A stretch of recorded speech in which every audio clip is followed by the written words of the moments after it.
As serene as this lake looks, good morning.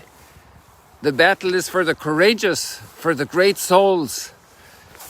Whether they're lying in bed, sick, about to leave this world, very ill, or starting out. This world, the readings today are so powerful, so wonderful. People, let's go, let's move. Are you ready?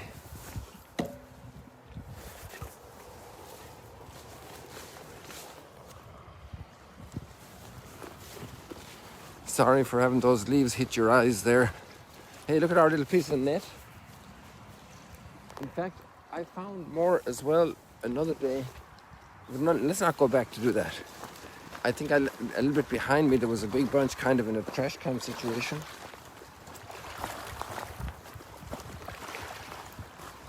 See where the sun is going to be coming? Look at that. It doesn't look like there's a cloud anywhere.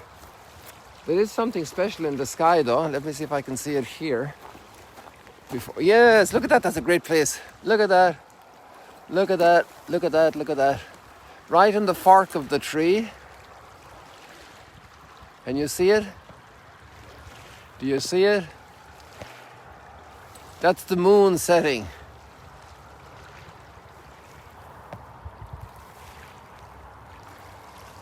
Look at that. The full moon is waning. And there you have Mount Arbel behind the trees.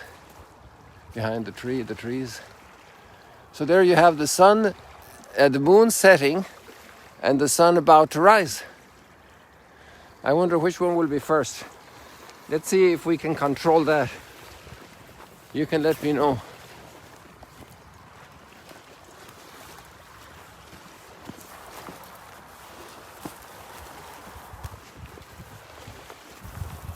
I want to thank you for all the replies received by email, by WhatsApp, and I imagine there's some in Messenger, and I presume you had some in the comments yesterday, and I just haven't seen Messenger or the comments yet.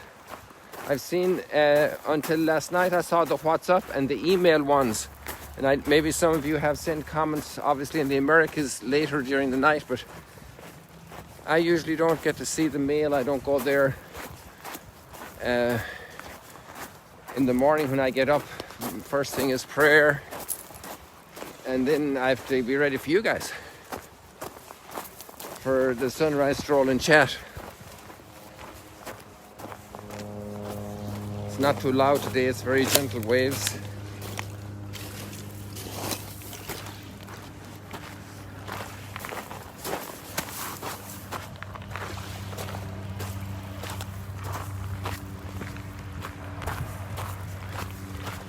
I had some Instagram posts here at this tree that were very well received in the last couple of weeks. We're in February, 1st of February. It's a big day in Ireland since we were little children. A very big day. Today we celebrate a girl who was extraordinary.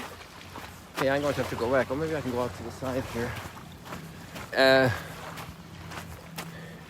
See, I was able to walk by there before, but the lake is rising and I can't walk by there now unless I get my feet wet, and I'm not going to do that right now. And there's a nice spot to get out here. So we get out here. Oh, there's our moon again.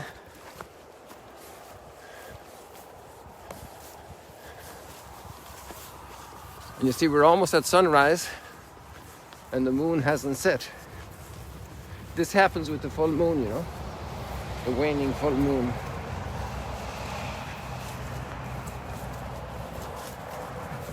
Even we all can learn the patterns of nature. And they're regular, very constant. That's how the ancients started grappling with this world.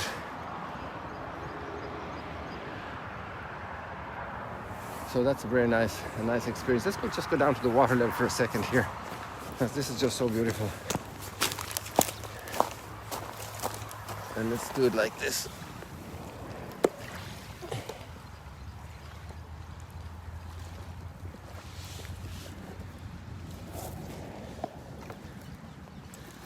The levels are not allowing me here to get better angle.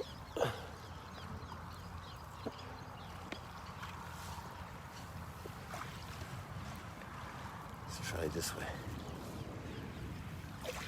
Yeah, there we go. Isn't that beautiful?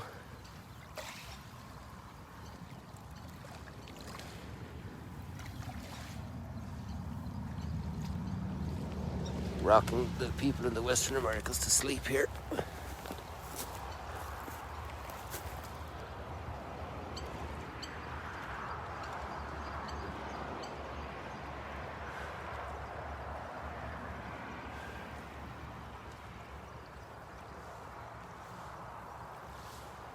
The big story of the gospel is right across from us over there. So as we're waiting for the sunrise, we keep walking along here. We have quite a few little items to comment today. So this little girl, we're talking about the 5th century, okay? So that's a while ago. I'm not going to go through the grass. I got wet enough already, so I'll go down around the edge here. So this little girl, she found out about St. Patrick. And he was proclaiming the gospel, the good news. That there's one true God in a pagan Ireland. Oh, look at the cows. They're looking at us. They're saying, what's this guy doing down here? We're not going up there today.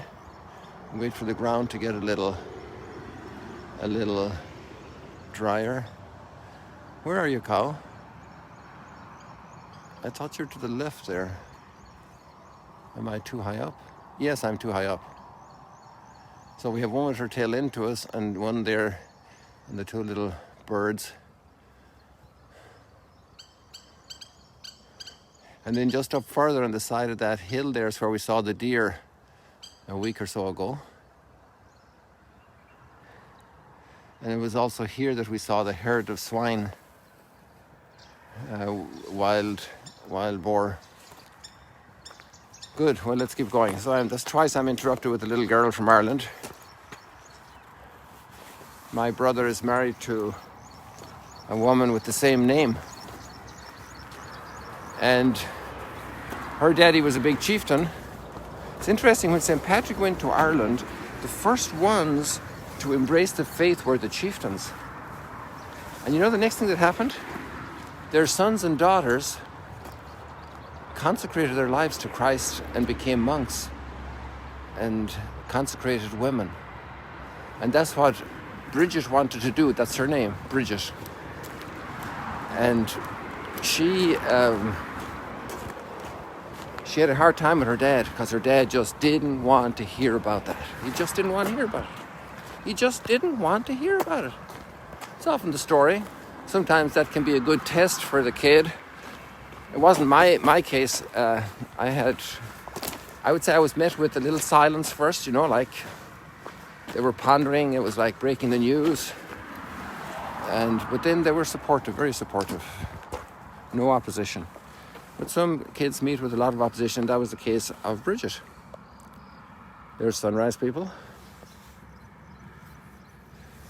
Let's keep going down here and we get a little bit more water in front of the sunrise. So Bridget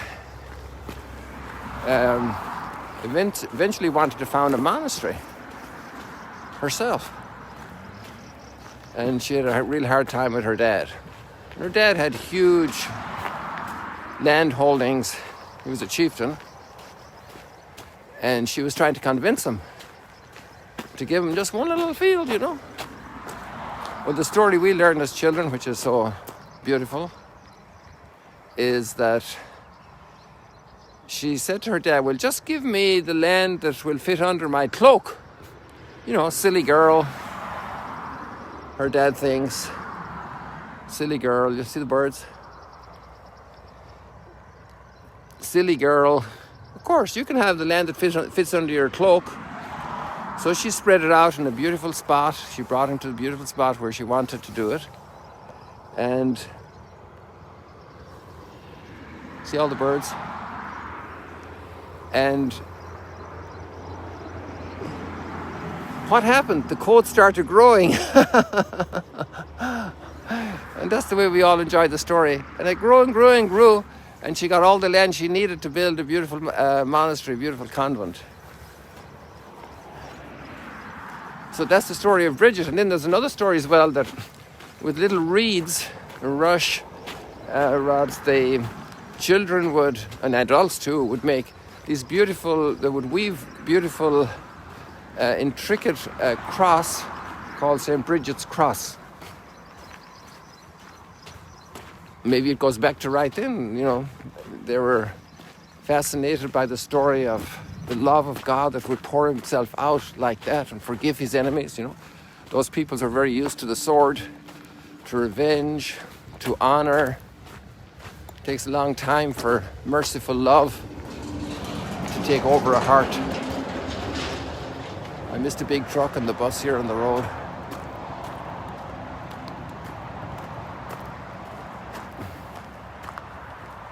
People off to work already.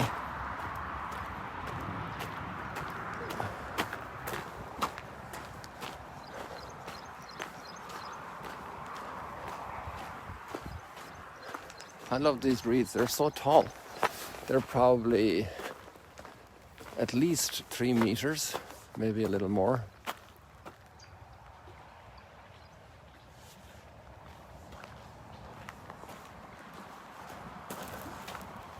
So that's the story of St. Bridget. And in my own county, there's another custom of making a big circle with the same reeds, and you put it down over you and take it up. It's kind of a symbolic thing of the light of God, the blessing of God coming down upon you on all sides. They're all around you. And you emerge from the blessing of God, strengthened. And then another piece of news. Yesterday, it's posted, I put it on the post for you, for grandparents and elderly. And there's going to be a special day for grandparents now every year, worldwide, on the 4th Sunday of July. That means very close to the 26th of July, 4/7's 28. So, very close to the 26th of July, because on that day we remember Jesus' grandparents. Yeah, Jesus had grandparents. Mary didn't come in a DHL packet, a FedEx package. Mary was born to parents, and their names aren't mentioned in the scriptures, but ancient tradition, way back in the Byzantine period, already has them named as Joachim and Anne. And you see, those names are very, very biblical names. So they're, at least in that sense, absolutely not a surprise. And Hannah, the mother of Samson, similar story, that they didn't have a child and they were praying for a child. This is the oral tradition. And then Mary was born. So Mary had parents. So what does that mean about Jesus? When Jesus said to Mary, "Mommy, I hurt my knee. I fell on the road." And then he had grandparents because he had a mom. So he had, look at that people, look at that. Stop to smell the roses. Well, these aren't roses, but just stop to take a screenshot. That's kind of the topic now. Stop to take a screenshot. Stop to smell the roses. Oh, look at this, people. Look at this. Okay, now you have the sunrise. And it's like 180 degrees. And guess what you're going to see now? Guess what you're going to see now, people? Just waiting for you here. Ha! The moon is setting as the sun has risen. And the light of the moon is coming from the sun.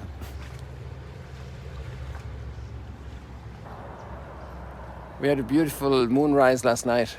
Really beautiful.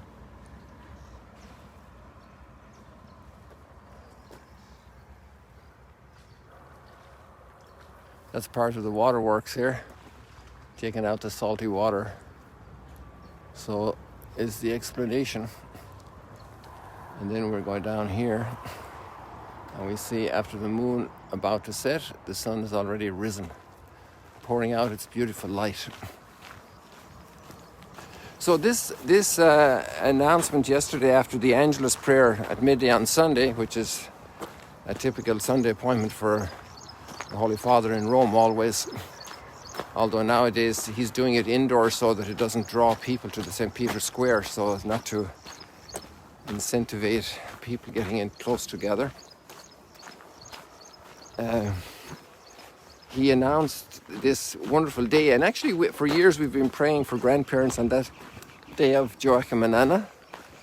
And grandparents are so important, and I encourage you to read the little report yesterday from Vatican News, because it gives the thoughts behind it, why this is a great idea, a great value. And in our times we've gone into so much isolation, even without any pandemic psychology, and people are just on their own, or because of employment, the young families are way away from home, so the little children don't have contact with the grandparents for all different kinds of reasons, And so they're forgotten. And the grandparents don't see their grandchildren, and there's a sadness in that, and a desire and expectation, and the joy of meeting grandparents, that hug, that smile, that love, that affirmation.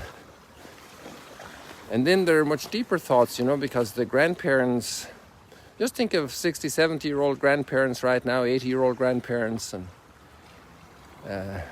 80-year-old grandparents were born during the war, the Second World War. And they've been through tough times, and maybe they're 90-year-old, well, there might be great-grandparents then, but and we have lots of 90-year-olds still today, thanks be to God. And, they remember the Depression times. And that's when they were born. And they carry such a wealth of experience. Maybe they lost a child, maybe they lost work, maybe they had some difficult family history. And they've mellowed with the years, they've learned wisdom, and how much we younger generations need the wisdom of our older generations. And how much the older generations need the love of the grandchildren, and the hope, the light in their eyes, their readiness for life, their naiveness, their innocence, their desire to live. And this, as the strengths of the moon set and the sun rises, so the strengths of the little children are a great boost for the failing strengths of the grandparents. And there's a great communion of interest between the generations. And sometimes, because of the smallness of the human heart, the challenge of being together, of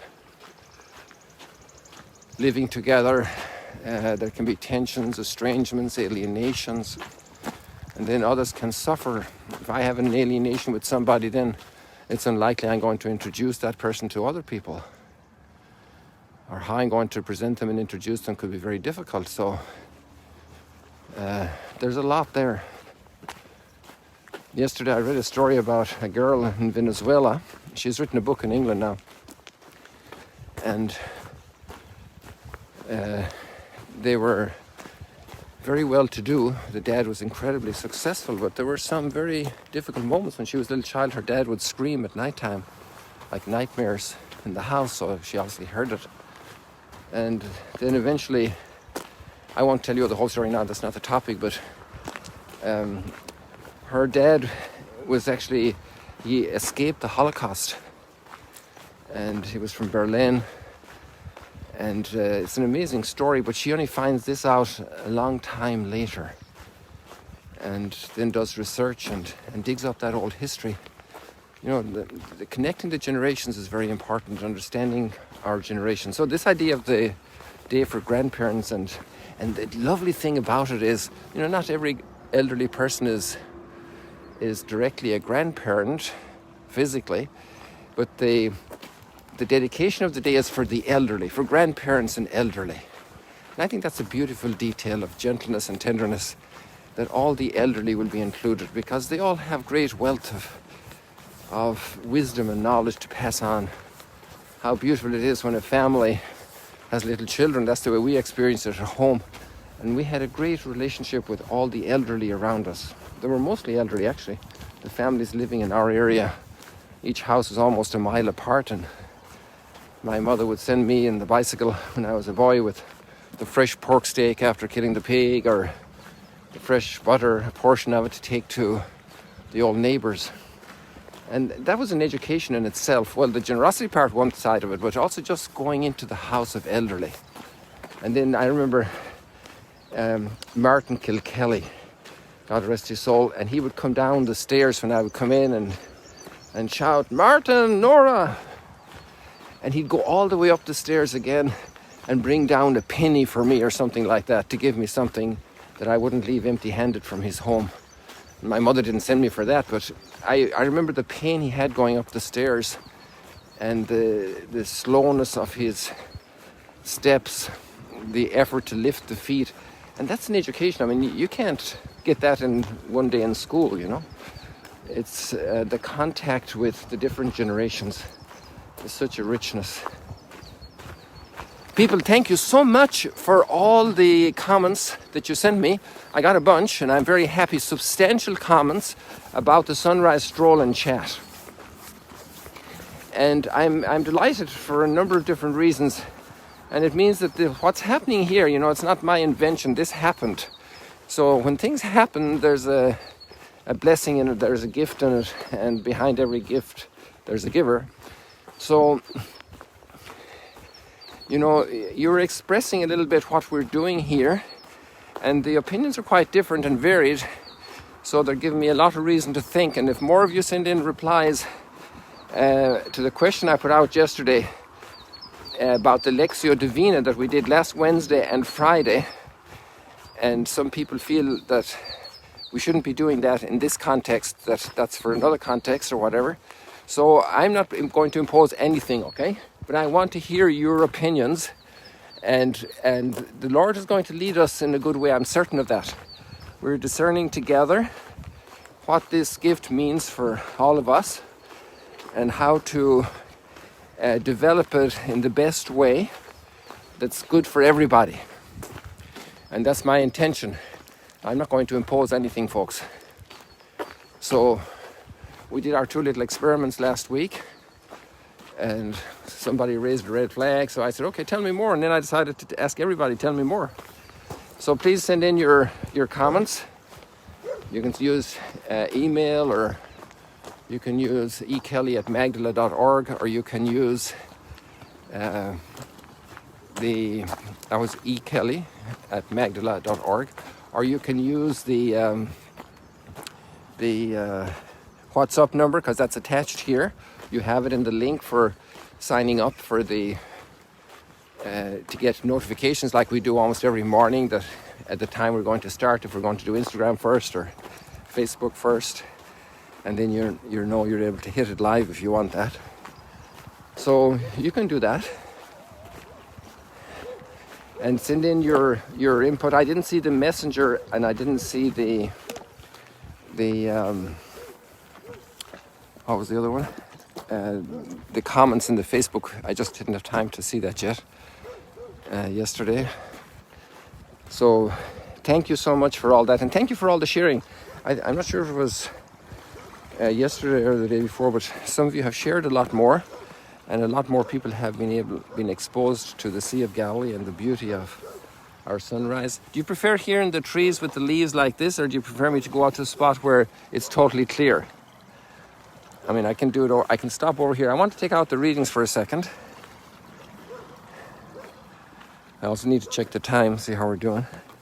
So here there's less trees blocking your view.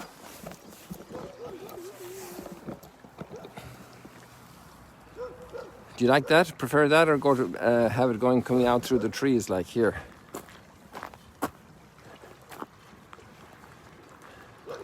I guess everybody has their own artistic taste, so they like it different ways. So people, let me check this here, but I think it's kind of running down in time. Yep, the time is running. So the readings are absolutely powerful, and we didn't do that much yet on them today, so excuse me. The one of the gospel is right across from us here, the Gerasenes. and the expulsion of the pigs, of the evil spirit that was in this guy, taking him on, and he was in very difficult straits, and the people couldn't control him. Even with chains, he would smash the chains. And it's right in the center of the screen across from us here. It's a little too hazy to try and identify it more closely now. But that's the space that has been traditionally remembered since Byzantine period, because there's a church over there, Byzantine ruins, remembering this miracle. And then I have a very good friend in Jerusalem, Dr. Dieter Vierwegen, and he is from Germany, and he grew up in East Germany, and amazing man. And besides being a religious leader, he's also an archaeologist and a great teacher. And he's digging a site in further into Jordan that he wants to have this happen. But I don't know, that couldn't reach the lake, but the people are over there, the Gerasenes, you know. So, and then it's pronounced in a different way in other languages, so the transliteration challenge, Gadarenes. So there's a town also called Gerasa in Jordan that has the best conserved Roman-style city ever in the world because it's so dry. And it's worth a visit sometime, but it takes time to get there. So we're talking about that miracle, and it's a big issue. That guy was really cutting himself with stones, you know, terrible, brutal. And you know, we have so many people today damaging themselves. And not just like with instruments, and that happens too, but also with substance. So we need a freedom from this spirit of that destroys the human being. And then that's the gospel story. But the first reading from the letter to the Hebrews, we're in Mark now, chapter 1 with the gospel. The first letter from the letter to the Hebrews is so beautiful. It's Hebrews 11, and it's amazing because it continues this theme of the great heroes of the Hebrew scriptures: Gideon, Barak, Samson, Jephthah, David, Samuel, the prophets, who by faith conquered kingdoms, did what was righteous, obtained the promises. They closed the mouths of lions, put out raging fires, escaped the devouring sword. Out of weakness they were made powerful, became strong in battle, turned back foreign invaders. Women received back their dead through resurrection. Some were tortured and would not accept deliverance in order to obtain a better resurrection. Others endured mockery, scourging, even chains and imprisonment. People, we could keep reading here. This is just amazing. It fires me up, to be very frank.